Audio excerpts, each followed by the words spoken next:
Westfield, your turn. Okay, well, I mean, we can't talk about Westfield without talking about the days on the market. Like, what is going on with the days on the market? It was 80 days on the market. Like every month, I say a little prayer, like, "Come on, please be better," but it never ever gets better ever. Look, it's up 11% month over month. I think it was like 72 or 74 last month. I mean, wow. But despite that, look at the rental price, $2,800. It's up 2% month over month. It's up 16% year over year. Like, what is going on? That's why you're seeing those average days on market staying so high. There's so much new construction happening in Westfield. Yeah. So many new investors who, again, check back to earlier in the podcast, where it's hard for me not to mention this. No matter what segment we're in the middle of, I find a way to bring it up. But you have these new investors who are trying to cover costs, and that's exactly what's happening here. I can with almost absolute certainty, they're holding out at 2,800, and you're seeing this massive days on market. But they just acquired these. They need to cover their expenses. So sorry, I didn't mean to hijack, but I'm telling you, that's what's happening right here in Westfield. No, I think we have had an owner or two that were experiencing that exact same thing. We're really encouraging them to take some small price reductions, and they just can't or won't, and so they experience some higher days in the market. They did. They ultimately did accept the advice, and then it's almost right after. Boom, placed a tenant because it was a 4-unit condo complex, and all 4 of them were rentals. Oh, the other 3 could still be on the market to this day. Seriously, because they didn't have someone like us. Right. And yet ours was only, I think, maybe 100, but I want to say 50. But for the sake of conversation here and transparency, maybe $100 price reduction. Boom, immediately placed a tenant.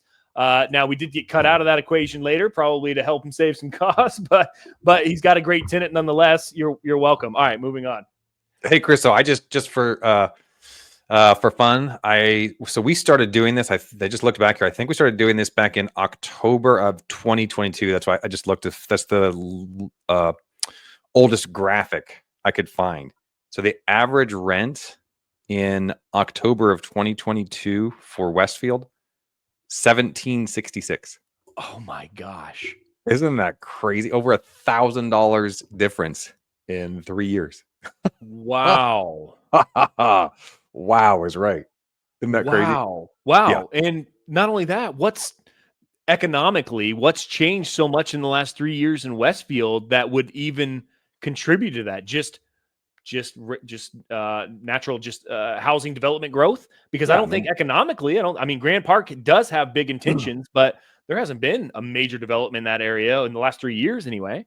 Well, I just think it's so much activity, so much building, so much prices going up, so much probably a little bit higher end stuff going in there. But I mean, gosh, that's $1,000 a month difference almost. That is crazy. That is very interesting. Yeah. And I wonder if that will, with that information, is there going to be some sort of a correction happening in order to bring these numbers back into reality? Now, I think you're going to see the Westfield market is going to continue to garner a higher average rental rate. There's no doubt about that. Yeah. But some type of a correction has got to happen. No? I don't know. I mean, the market will just end up catching up with Westfield eventually? Yeah. Well, I mean, it's more of a luxury market, than without a doubt. Some of these other ones. I mean, sits right next to Carmel. It's a little bit more affordable than Carmel, but more of a surplus is just driving some of these numbers. Yeah. All right. Anyway, we got sidetracked there, but I thought it was interesting to look at the difference from 3 years ago. Okay, I can't remember what we covered here. Number of active homes, 69. That is actually down, so that's encouraging. Want to see less homes on the market, hopefully less days on the market. Let's see, the apartments, 16 apartments on the market right now with an average rent of $1,939. So gosh, almost $1,000 difference. It's a big difference. $1.79 per square foot for apartments.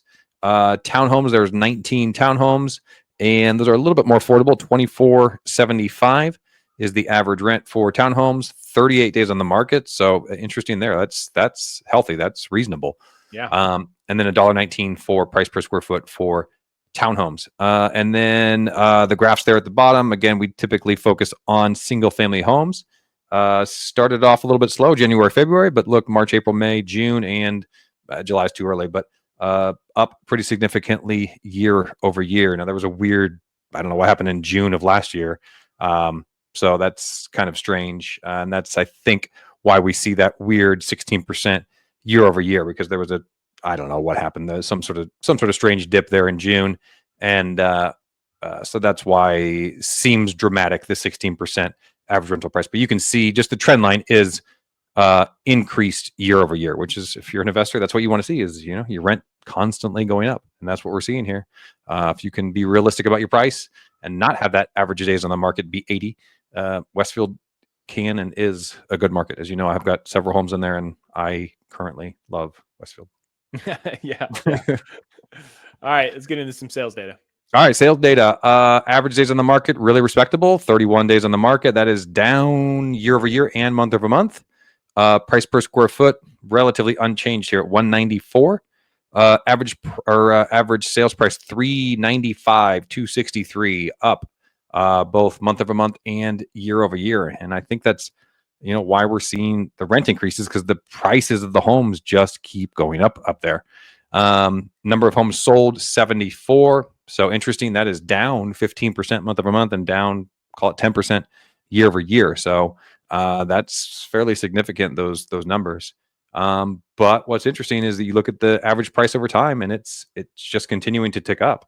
Had a couple off months there in April and May, but June, it's up year over year, and it looks like it's heading up and up. So I don't know. Looks like, honestly, it looks like good news. Other than days on the market, all the news in Westfield is good, but that days on the market is a shocking number. I think both graphics here are heavily skewed by just a surplus and properties, and that goes for the sales data as well. I think a lot of new construction, high-end homes are driving a lot of this information. So, agree. Yeah, I mean, which, you know, your number of homes sold is down month over month. So I think all of these numbers are kind of pointing to just a surplus of inventory, higher end homes being constructed, increasing your average sales prices. Yep.